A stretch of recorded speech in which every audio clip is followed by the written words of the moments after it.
Hello, everybody. My name is Guy Courtin. I'm the Vice President of Industry and Global Alliances at Texas. Today, we're going to have a fantastic webinar talking about automation. Automation is increasingly shaping customer interactions. For years, it has been considered risky to invest heavily in customer-facing automation given technical limitations and cultural apprehensions. But it is now time for an industry pivot? I think so. Robotics and AI-powered assistants are becoming more sophisticated and, more importantly, affordable. Rapidly advancing AI interfaces create opportunities for those systems to be personable like never before. However, challenges remain when considering how to scale these solutions, from integration complexities to security concerns and high upfront costs.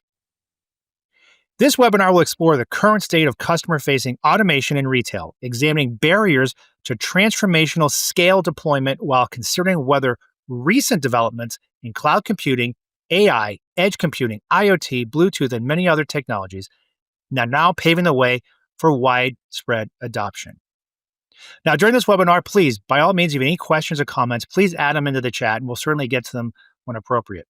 But with that, I'd like to introduce our fantastic panel. First, let me start with Kayla. Kayla, please, quick introduction on who you are and what you do. Hi. Hey, so good day, everyone. I am the CTO and a distinguished engineer at Kyndryl for the consumer and travel market. I have over 25 years of experience in consulting, software development, which is where I started my career, and IT architecture. I thoroughly enjoy working in the retail and travel industries, helping enterprises drive innovation, growth, operational efficiency, while managing the very complex digital transformations. It feels like technology is moving at the speed of light. So I work with CIOs and line of business to unlock growth faster by turning disconnected data and systems into decisive actions. Thank you, Kayla. Shanti, how about over to you? Hello, everyone. I'm Shanti Rajgopalan, and I work at Microsoft. I have the pleasure of looking after our go-to-market strategy for retail and consumer goods. So, like Kayla, I get to talk to CIOs, CTOs, as well as line of business leaders, and really understand how are they thinking about using AI to improve consumer engagement, to improve operations, to improve their top line and bottom line. I'm thrilled to be here with you all today and our fellow panelists and see how we can learn more together. Thank you, Shanti. Scott, over to you. Hey, Guy. Thanks for having me this morning. I'm excited to be here. And I'm Scott Tumsuden. I'm one of the business unit leaders here for the retail business. I run a strategic business unit for the Midwest for retail. I've been doing that for most of the last decade here at Cognizant.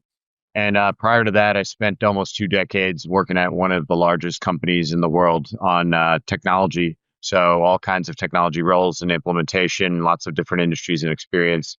And, these days I spend a lot of my time talking with retail leaders about how they can ultimately leverage technologies and new capabilities that are being deployed in the marketplace from companies like Microsoft to make their business more effective. Thank you, Scott. And certainly last, but certainly not least, Shannon, over to you. Hi, thank you again for having me. I'm Shannon Kirk Nakamoto. I'm our retail and legal industry advisor and subject matter expert at Icertis. Got about 20 years of experience as a lawyer focusing in the retail and contracting and compliance space. I work closely with customers on both, transformation as we discussed, but leaders and legal leaders about compliance and how to increase the technology while remaining compliant and working with your contracts to find added value, as well as maintaining that customer focus and ensuring that you're meeting their needs. Perfect. Thank you, Shannon. Appreciate that. And I'm sure we'll get back to you on some of the legal aspects of this. So let's start. Obviously, this is a big topic, sort of the definition of automation today. And it carries, you guys talked a lot about sort of the AI side and some of the digital transformation. So I'd like to do a level set from the panel. When you look at what this means, like how has customer-facing automation evolved really in the past 5 years? And let's start with you, Kayla, on that. Oh, it's evolved rather significantly, especially with the likes of generative AI and agentic AI. It's taking off full steam ahead. I mean, you've got the board asking CEOs, what are we doing in this space, right? How are we driving out costs? How are we improving the customer experience as well as the employee experience? So we're seeing more and more different levels of automation being deployed in the retail store itself, as well as distribution facilities and warehouses. And I know we're going to get to a lot of that in a little bit. No, that's great. Shanti, how about yourself, especially for the Microsoft side? Where are you guys defining this retail consumer automation? Yeah, it's really interesting. I often think about automation almost being anticipation when it comes to the kind of consumer facing capabilities. It's really that ability for retailers to think about who is my shopper? What do they need? What are they going to need? Being able to anticipate some of those moments, whether it's with the right targeting, whether it's with the right product portfolio, or even managing your supply chain to ensure that product is getting to the shopper at the right time and place. We've seen such a massive increase in kind of digital commerce and retailing since the pandemic. And with that, shoppers are wanting more omni-channel experiences. They're wanting more seamlessness in their shopping. They're wanting more personalization. So all of those things I think are really driving retailers to be more automated in how they're thinking about the shopper, the segment, the product, the portfolio, the supply chain, and even that engagement, whether it's through humans or generative AI and agents. Interesting. So, Scott, how about you? I mean, obviously, you guys are dealing a lot from, I think, the consulting side, right? Talking to retailers about what is it they should think about. But what are you seeing in terms of what are your customers asking you for this retail automation, customer facing? I think there's a couple things that are top of mind for me. One is, retail is a razor thin margin industry. It always has been. And retailers are always looking ways to optimize their business. How do they take cost out? How do they, do that in a meaningful way that doesn't interrupt their operations and also doesn't create too much disruption in terms of the way that they run their business. But more and more, I think, especially with the advent of generative AI, retailers are saying, how do I create a deeper customer connection and bond by leveraging automation? And I think retail is an industry that's not usually super quick to adopt technology. But I think with generative AI, because of that intimacy and that connection, sort of building off what Shanti said, right, is now the technology is finally getting to the point where you can begin to understand someone's behaviors, someone's preferences, someone's interests at an individual level. And that's actually allowing automation to unlock a completely new engagement model for retail. And in a world where things like pricing, product information, et cetera, have largely been democratized, retailers are looking for that way to how do they create a deeper connection to create differentiation? Because otherwise, I can go on any e-commerce site and just figure out how I can get a product cheaper and faster, right? So what's the difference? The difference is creating that kind of experiential economy where I know you, I trust you, I work with you. I can, like Shanti said, anticipate what you're doing and ultimately build a deeper relationship. Interesting.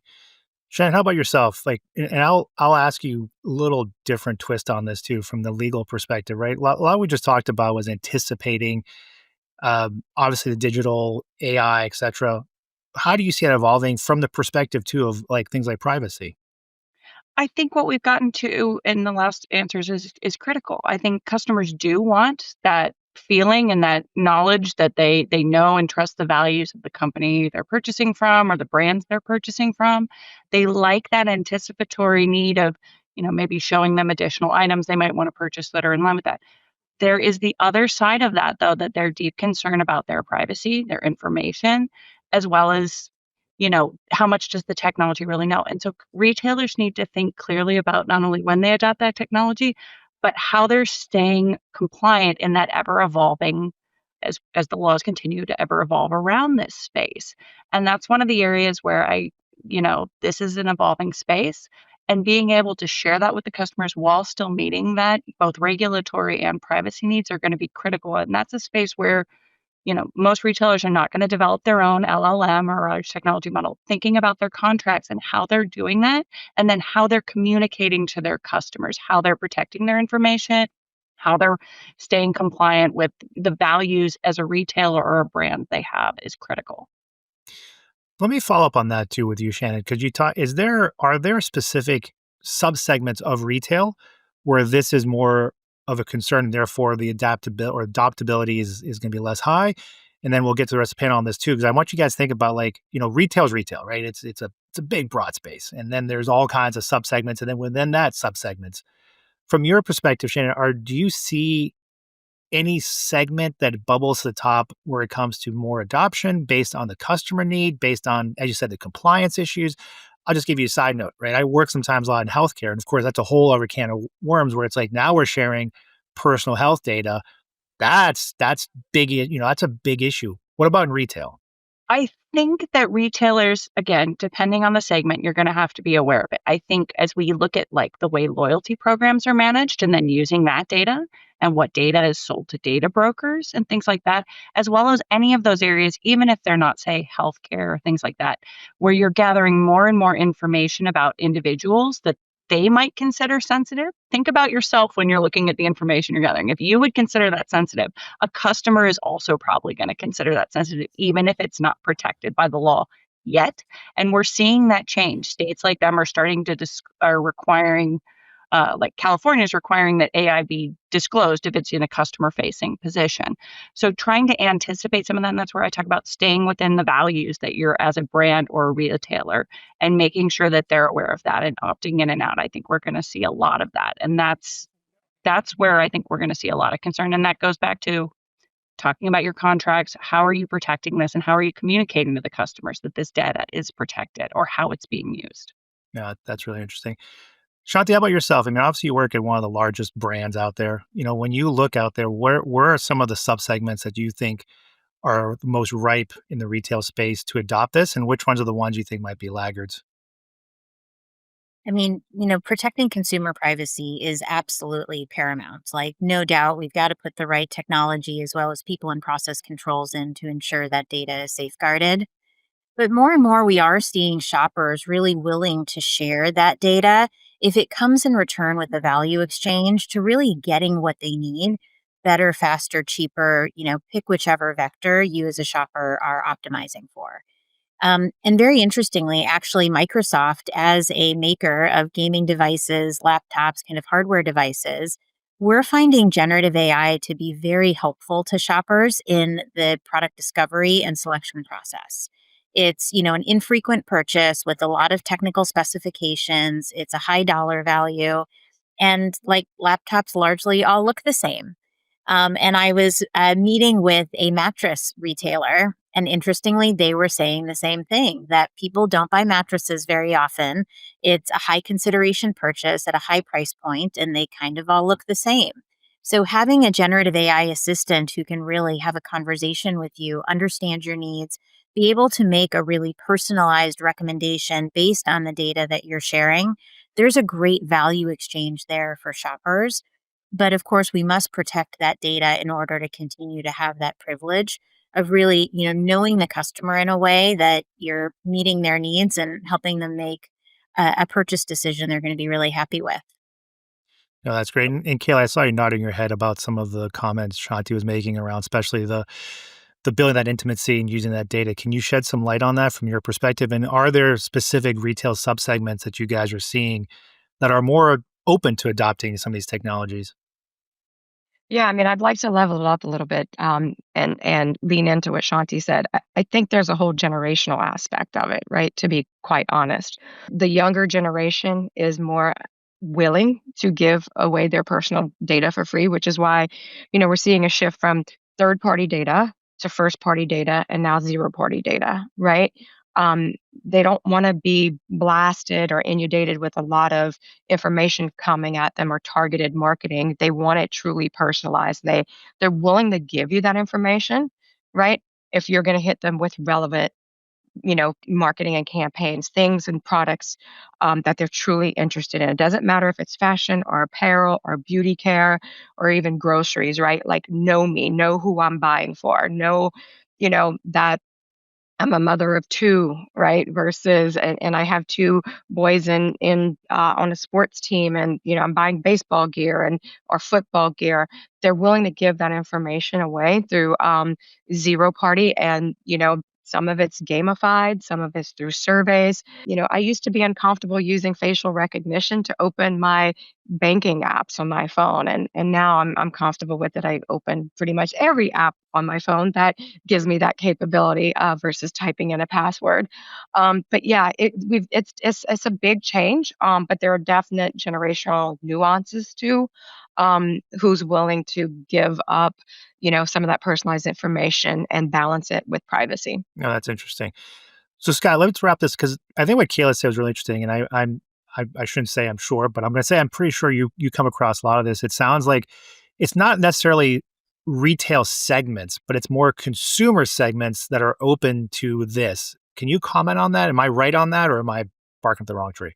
I totally agree with all the other panelists in terms of their perception, but I would add another dimension, which is I think when you look at it from the retailer perspective, right? Not so much from the consumer perspective, certain areas of retail are very crowded.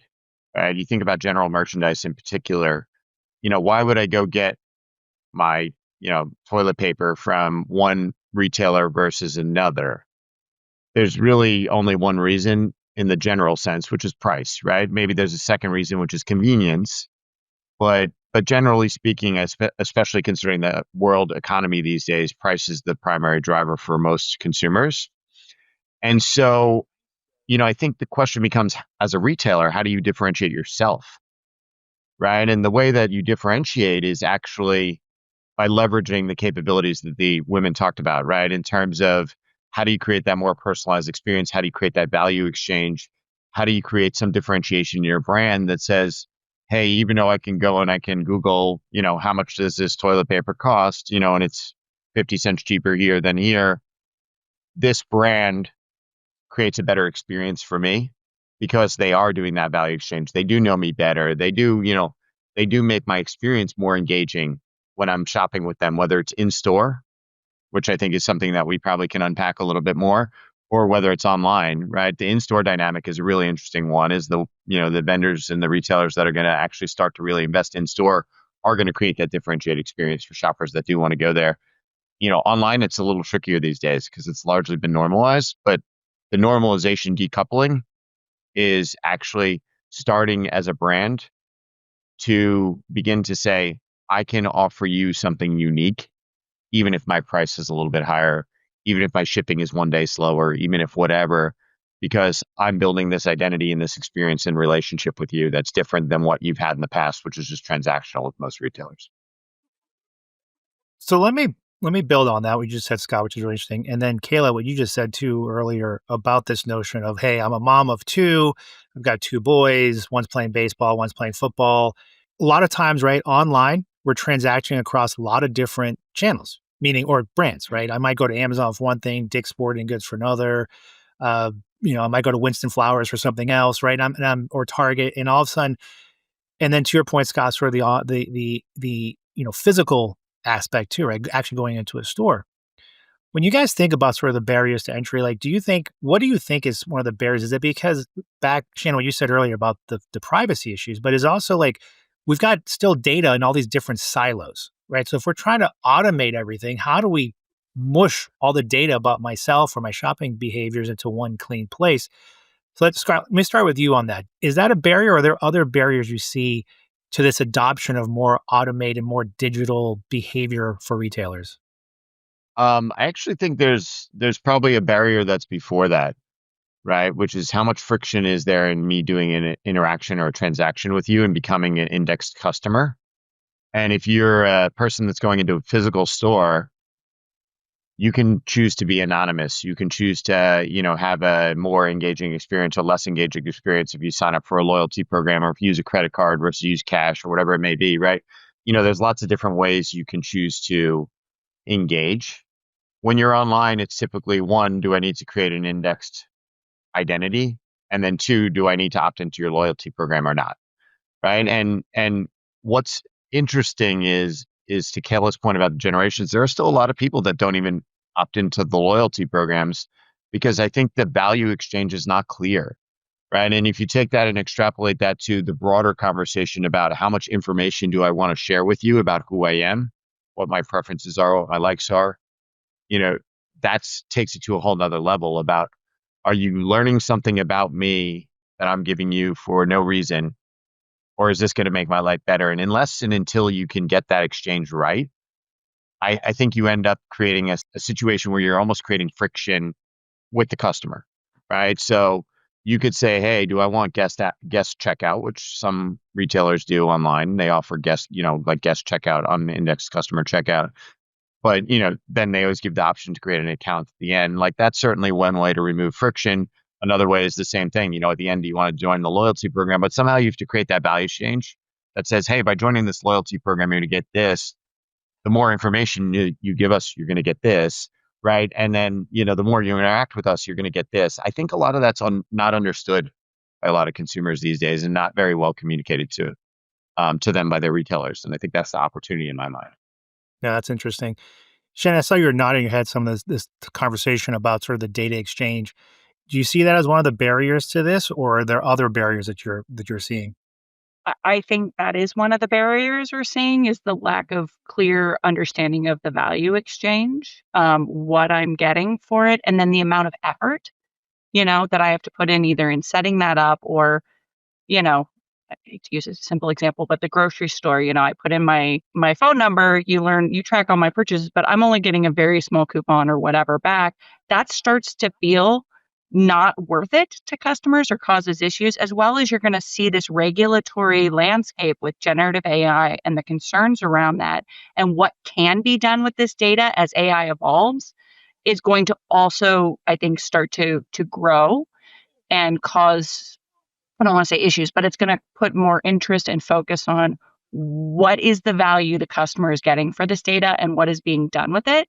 And that's where I was saying earlier, that's where retailers really need to be focusing on that communication about their values, their brands, their information to their customers about what they're getting from sharing this. Because I agree with Kayla and Shanti, people want that personalized experience, but they want to feel they're getting something for it and they want to feel that their information is protected. And figuring out that point is what retailers, I think, where they're going to find the most value in this. One other thing I might add to that is when you think about putting your phone number in at the grocery store as part of the loyalty program, there is kind of an explicit understanding that everything you just purchased in that transaction is something the retailer is kind of keeping and will hopefully use to, increase your value or decrease price or whatever kind of that is. But what we're finding with a lot of these generative AI kind of agentic conversations is the information you're sharing, it's not always that explicit. What Kayla shared about being a mom and having two children and, what they play sports, that might come out in the course of a conversation. I'm traveling to a particular destination. I'm looking for something to wear. I'm a little self conscious about this aspect of my body. What can you recommend for fashion that will make it better? Or I'm trying to make a lifestyle change. Are there any foods you could recommend? When you think about kind of the way conversations are evolving with agents, all of a sudden now shoppers are sharing information that, the smart retailers are picking up on these cues and they're starting to extract usable metadata insights to really fortify the shopper profile. And that's not always so obvious on what data is being captured and how it's being used. So I think we are going to have to really watch that while you might have less friction in a conversation, we've also got to be really transparent with consumers on what data is being captured and used. Shanti, what I'm hearing from you though, it sounds like retailers are not being transparent today. Is that your stance on that? I think the, process is all still evolving, how a conversation unfolds, what information is kept from that. Is the transcript of the conversation kept or just, some, again, kind of usable metadata elements kept? How are they using that to drive personalization? I think it's all evolving really quickly. And, we don't yet have a standard for how this information is being gathered as well as what is being gathered and divulged to the customer. I also think we're going to see a lot more of this when it comes to agent shopping. Not fully enforced yet, but we do anticipate that if you could deploy an agent to shop on your behalf, what you tell that agent that you're optimizing for price or you're optimizing for sustainability, you're optimizing for, something else. How much of that is going to be kept private or how much of that will be shared with the brands that the agent is shopping? It will be really interesting to see how all of this evolves and just how much information is both given as well as stored, and how we ensure we're on the right side of keeping that data secure and private. Because I think there's a really interesting thing that you two just hit on, right? And maybe even Shannon sort of brought it up too, is if you're a normal consumer, I don't even think you know what information a retailer is capturing about you in a non-generative AI world, right? To Shannon's Mhm. point about you putting your phone number at the grocery store, is that just so I can get a coupon or a discount because it says on the sign, like you have to, be a member of the loyalty program in order to get the, whatever the 50 cents off my, ice cream or something? Or is that something else? And actually a lot of people don't even know that, right? They just think it's like, that's how I get the coupon. And so now you take this to a whole nother level to Shanti's point, and it really is an interesting dynamic. But there's another thing that was your original question that it also introduces, which is now I build this whole profile with one specific retail brand, right? I build this with Target because I'm having conversations about my vacation that's coming up. And I'm saying, this is what I'm doing. This is my family. This is what I like. This is what I dislike. And now I go and I want to buy something from Amazon and it knows nothing about me. Well, then what happens? Right. So that's good for the retailer. That's Target in that case, right? Because now they've created this personalized interaction, but it's not good for you as a consumer, which then I think is where you get to the agentic, shoppers that Shanti's talking about is, well, what if now I create an agent that acts on my behalf that decides what information I want to share with who, and then they can have that whole interaction and get them up to speed. And there's like a new way of disclosing information that can potentially emerge here that becomes really interesting and compelling to you as a consumer, but also something that the brands have to figure out how to tap into in unlocking is like, how do I unlock those doors and get that information out of you or your agent? Right. So like there's a whole new thing that's emerging. And you think about most people don't even again understand what basic information they're giving up with the phone number at the grocery store. This is a pretty challenging thing to explain and to actually develop, right? So I think that's the exciting part, but it's also like, what does that mean? In Right. terms of what everyone will know about me 5 years from now, let's say, right? So what I'm hearing though is then you can tell your spouse like, "Oh, I don't know how that package showed up. The agent just bought it for me. Like I have nothing to do with this." Well, Kay, let's go back to you because you kind of started some of this too, with sort of your example of you've got multiple buying buckets, so to speak, within a Mhm. household.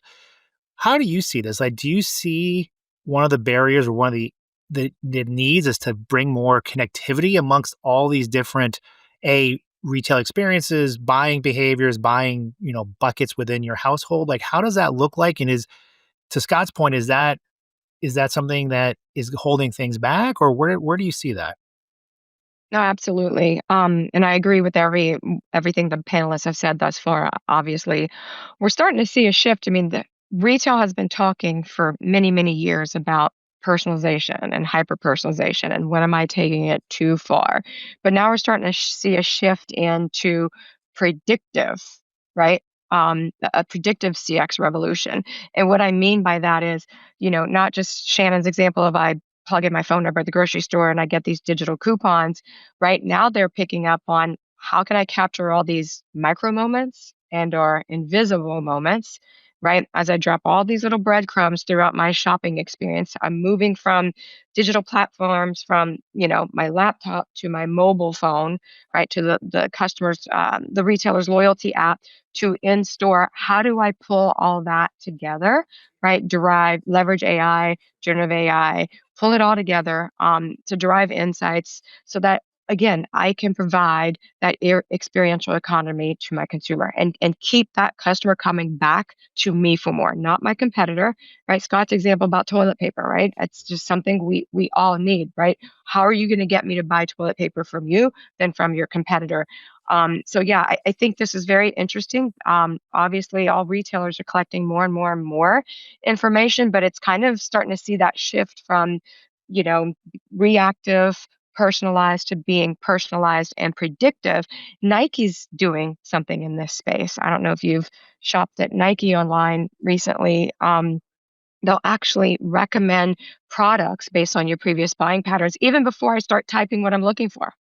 right? So it's already making those recommendations to me in a predictive manner based on, the data that I've given to them about me and about my family, plus all those micro and invisible moments that they're picking up on along the way. So that's a good segue, Kayla, into sort of some examples. So you gave a great one on Nike. What I want to ask or push on the panel is the following, right? Is what are some great use cases you're seeing? So we'll talk about that in a second. But I also want to ask you guys too, like in a weird way, what I'm hearing is a lot of really interesting use cases you're telling me, but then it kind of defaults back to sort of an old fashioned promotional. Oh, I'm going to send you a coupon. Oh, yes, I'm going to recommend you something, but we've been seeing that for decades now, recommendations. And I will be freely honest, as a consumer, I tend to ignore most of them, right? I'm like, yeah, okay. I bought a pair of running shoes, you recommended running socks. That's not that sophisticated. It'd be really cool if you knew that I brought these running shoes because I have bad knees. Now you recommend, these Mhm. knee braces. And oh, by the way, here's a coupon for a chiropractor, right? Something like that. Okay, let's start with you again. Other than Nike, what are some good examples you're seeing? And dive a little bit more into how they're using this automated technology to do things, whether it's promotion, but to build that intimacy with a consumer. Well, one obvious other use case that we haven't brought up yet is contact center customer service, right? And the AI, generative AI, agentic AI capabilities there, where the bots are getting more sophisticated, the intelligent virtual agents are getting better. I leveraged one the other day, and it was actually hard to tell if I'm really speaking to a human being or was this AI underneath the covers. It was very fluid, spoke very naturally. It was learning and leaning into my conversation as it and I had dialogue, right? It was able to deal with the pauses while we were going through the course of the journey, So, that automation and that AI is freeing up human agents to address more complex issues.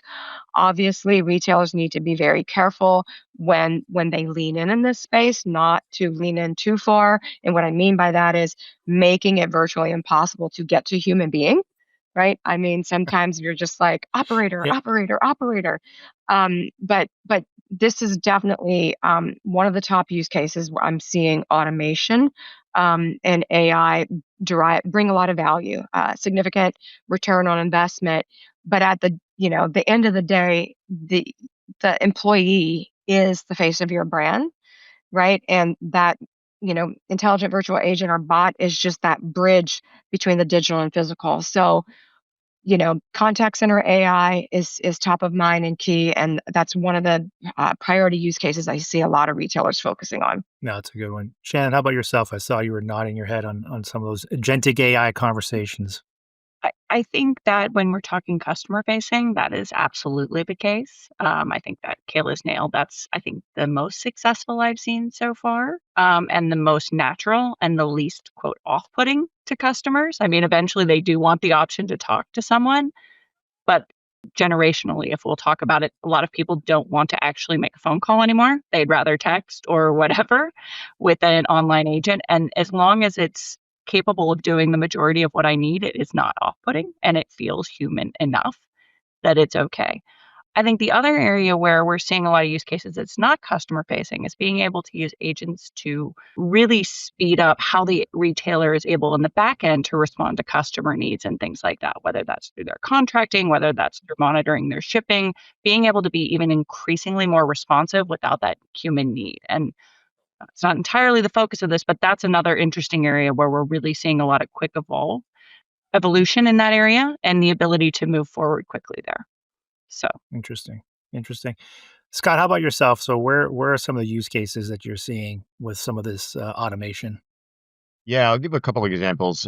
One that's probably particularly interesting is CarMax and what they're doing with regards to enriching the customer experience, right? So it's a indirect maybe. It's not so much, hey, well, I'm directly having an agent or something like that engage with you, but they're using a lot of generative AI and other AI ML tools right now to improve image quality, to assess vehicles, right? To do the assessment in order to potentially buy a car from you. You can go in and figure out how much your car and your vehicle's worth and get that quote much more quickly. They're using it to enrich the listings, right? So they actually have much better listings, much more details, and they can actually, pull from some other data sources like the VIN records and ultimately figure out like options on cars and things like that. So there's a lot of cool things that they're doing to create a richer shopper experience, both on if I'm selling a car to you or buying a car for you. The other one that I think people are underestimating is there are a number of companies starting to really get into product design, right? So more on the brand side, on the CPG side.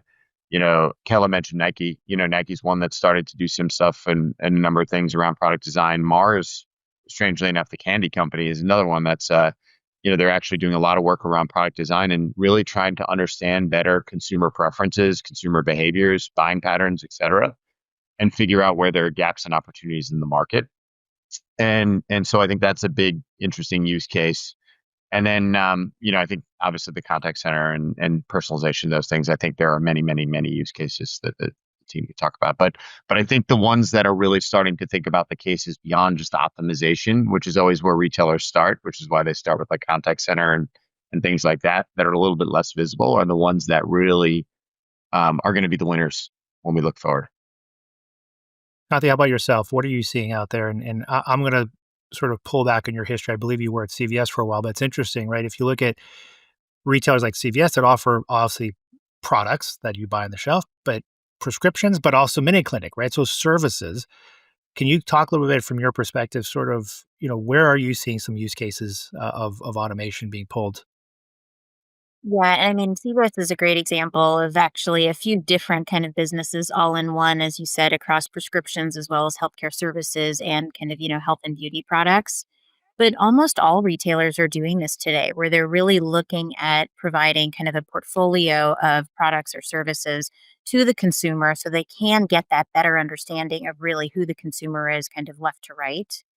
And I think it's always been a dream of marketers to do quote unquote like one to one marketing, right? So to understand that I might have kind of a set of prescriptions that I'm filling, as well as a set of front of store products that I'm buying, or I might be banking as well as doing my groceries when I go to my local Kroger.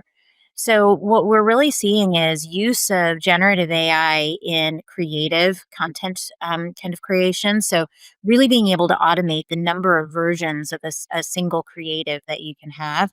Some of what's recently been announced with NVIDIA and kind of use of digital twins in marketing.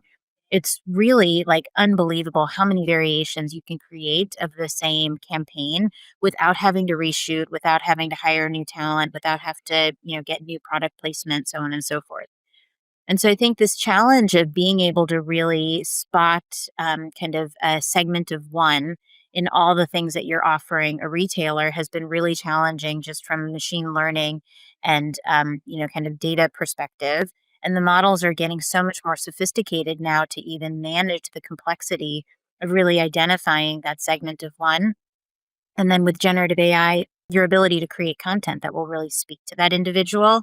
I mean, imagine I log into the CVS website and I have a completely different experience as somebody who is a regular shopper and is, engaging in a number of their services versus maybe somebody who has never shopped that brand before and might be looking for something very specific. So, a world in which you have a completely different content, visual, and kind of navigation experience on a website is probably closer than we think, given how much these models are just able to handle both the logic processing as well as the content creation to get to true one-to-one personalization.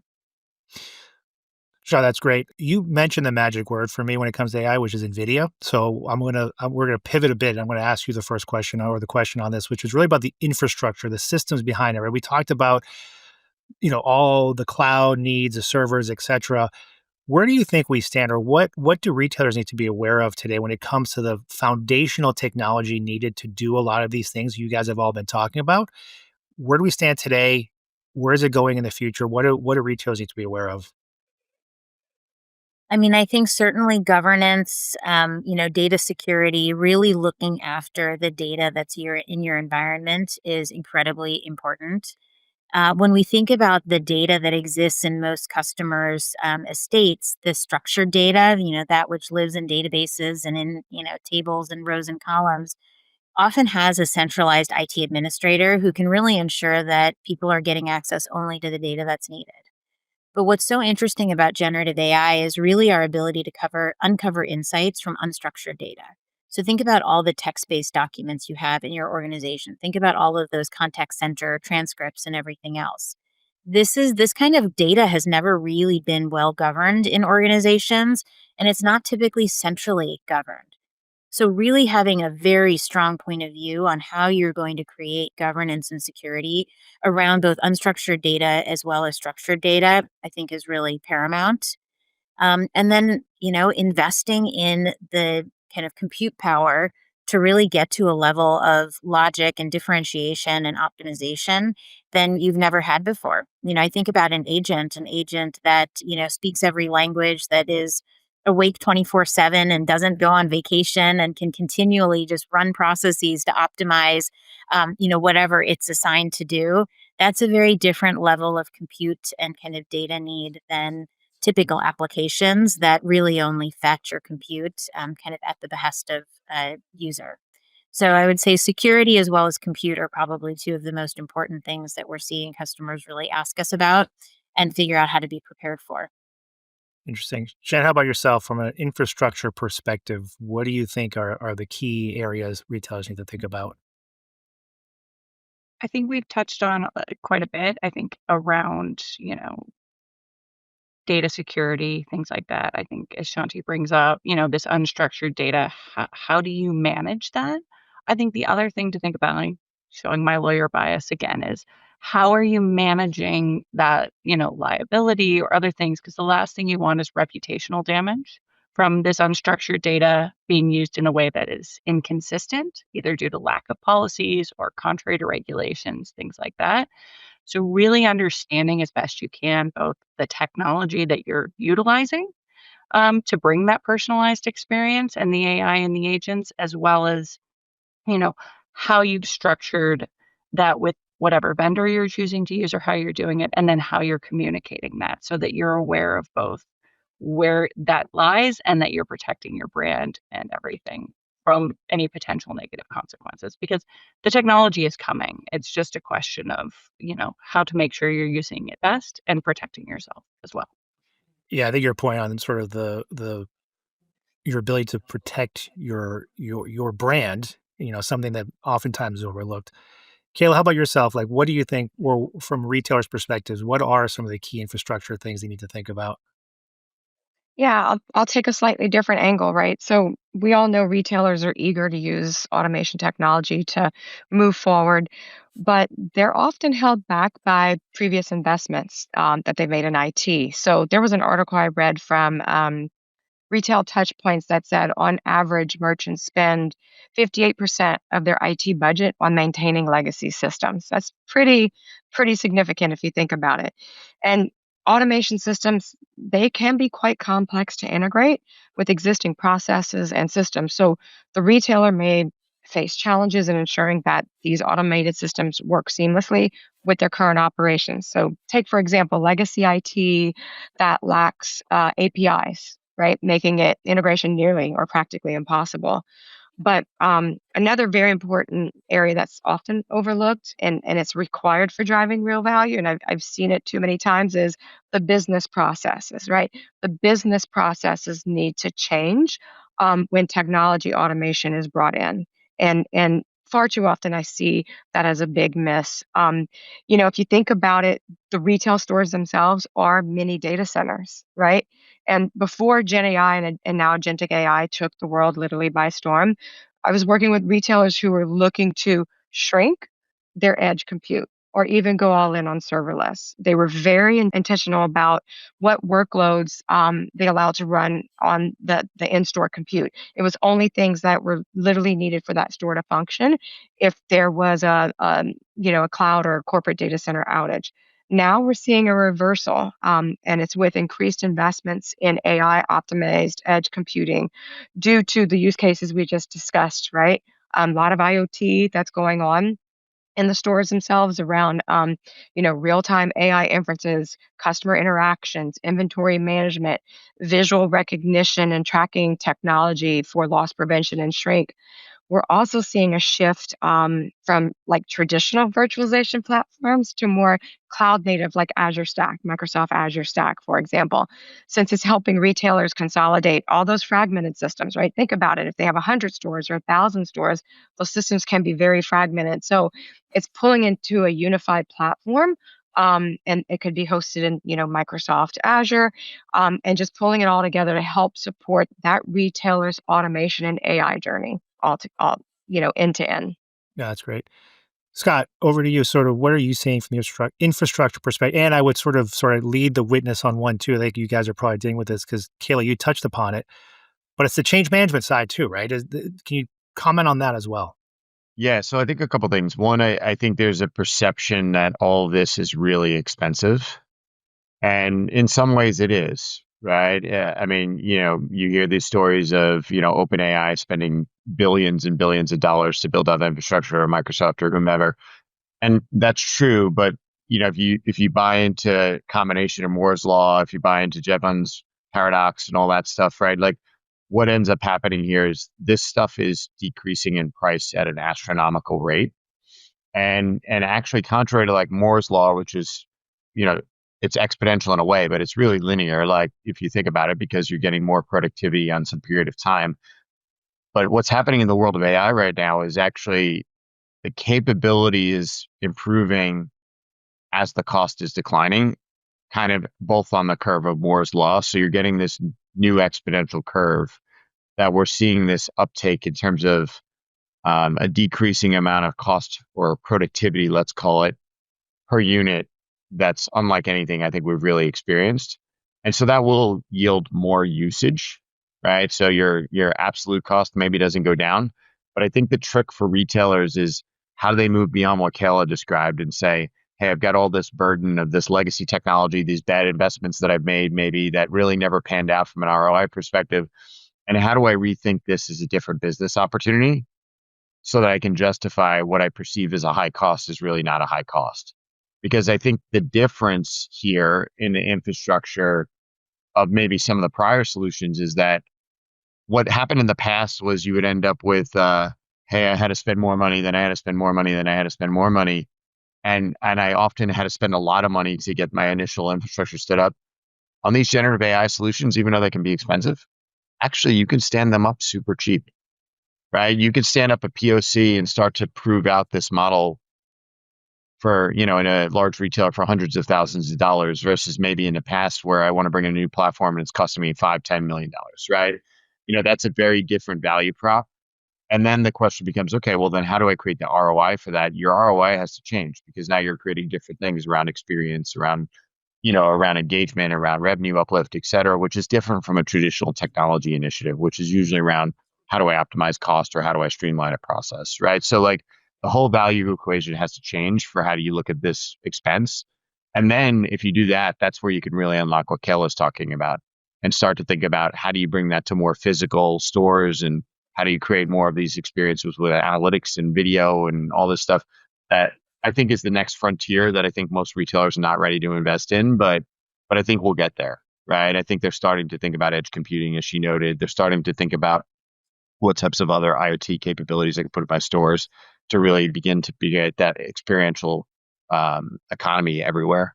So I think like there's a bunch of things that are happening, but the biggest one to me is how do you change the narrative to say AI is expensive to AI is generating a lot of value and that value far outweighs the expense?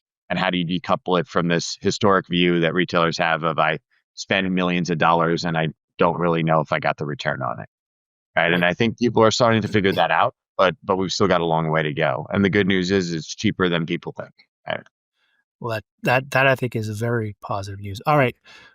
One last question, speed round. Let's have some fun with this. And I'm going to go in reverse order from where we started. So I'm going to start with you, Shannon. But when you look out 5 or 10 years, when we think about customer-facing automation, we talk about AI. We didn't talk at all about robots or anything like that. But in 10 years, what is the new thing from customer-facing automation that we haven't even thought of yet? Shannon, let's start with you. Well, if we haven't thought of it yet.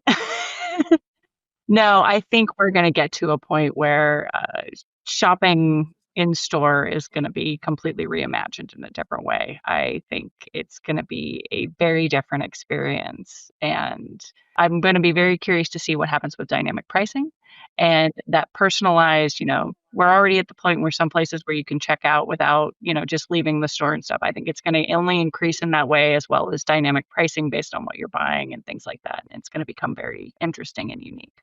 Cool. So dynamic pricing, paying with my face. Scott, what about you? Interestingly enough, I had a conversation with a friend about this weekend, and we were specifically talking about 10 years from now, what happens. And the conversation we were having is about streaming your consciousness in effect, right? So yeah, my stance was I don't believe you'll be able to stream your consciousness or record your consciousness in 10 years, but I do believe that it will be perceived as your consciousness is actually there, because there will be enough information about most people that's captured and consolidated online, and your behaviors, your preferences, your likes, your dislikes, your, whatever, your, family, your whatever, right? That actually truly getting to that one-to-one experience that some of the panelists talked about will be old hat, frankly, right? And actually we'll be talking about more personalized products, truly personalized experiences, not just personalized targeting, right? And because I will know you in effect, I will know exactly who you are, what you are, how you are. I will know how to excite you. I'll know how to annoy you. I'll know how to engage you, and I'll know how to open your wallet and get that package that you talked about earlier. So to come first step. So retailers need to go out and hire a bunch of psychologists and Freud wannabes. Next step. Got it. All right, Shanti, over to you. I'm tracking really closely some of the announcements and investments OpenAI has been making in kind of the next generation of hardware that we really anticipate kind of being needed to fully kind of get the value out of generative AI. So in 10 years, I think we might not all be carrying phones, or whatever it is we're carrying has a very different form factor, if anything at all. So I will look forward to see how, may or may not exactly be consciousness streaming, but I think something far more intuitive on how we really direct technology. Already such a huge leap forward using natural language to direct technology. And I think something else will be unlocked in 10 years to make it even more intuitive. So we're going to have truly a chip in our heads, or we'll be born with something crazy. We'll see. We'll see. All right, Kayla, how about you? All right, so I'm going to lean in a slightly different angle, and I hope we do get there, because it's a big problem retailers have today, and they're kind of just accepting it, kind of like an insurance policy, and how much risk can they afford. More AI-powered surveillance around fraud and loss prevention, right? The conversations I'm having is, how do I balance protecting my business and what's literally walking out the door, whether it's organized retail crime or typical shoplifting, but not creating so much friction, right, that I turn my customers away. So we're looking at synthetic identity fraud, synthetic fraud in general, but how can we now use AI powered surveillance paired with like maybe behavior analysis, right, to detect fraud in real time, and theft and suspicious activity more effectively than today's systems. Because right now the retailers they're kind of just accepting it, right? They expect it. It's like a line item on their balance sheet, so to speak. Like they know what's going to happen, and how much can I afford? Where doesn't take my bottom line. So I think we're going to see in the next 5 to 10 years significant focus in that space. No, so we're going to have Minority Report telling people I love it. Awesome. Well, again, everybody, thank you so much. Kayla, Shanti, Scott, Shannon, thank you so much for being on the panel today. Fantastic conversation. I think we could have gone for at least another day or so talking about this. Hopefully, next time we have this, maybe it'll be our agents talking to each other and we won't even have to show up. Sorry, that was a bad AI. Could be. Bad AI joke. I hope not. So I hope not either. So I want to thank everybody for listening. By all means, if you have any questions for the panelists or want to reach out and continue the conversation with them, we will make available their contact information, their LinkedIn profiles, etc. But with that, I want to thank everybody again for listening to our podcast. I want to thank again the panel for being here, and I want to thank Rethink Retail for putting this together. Thank you so much and have a great day. Thank you. Thanks, Guy, for hosting.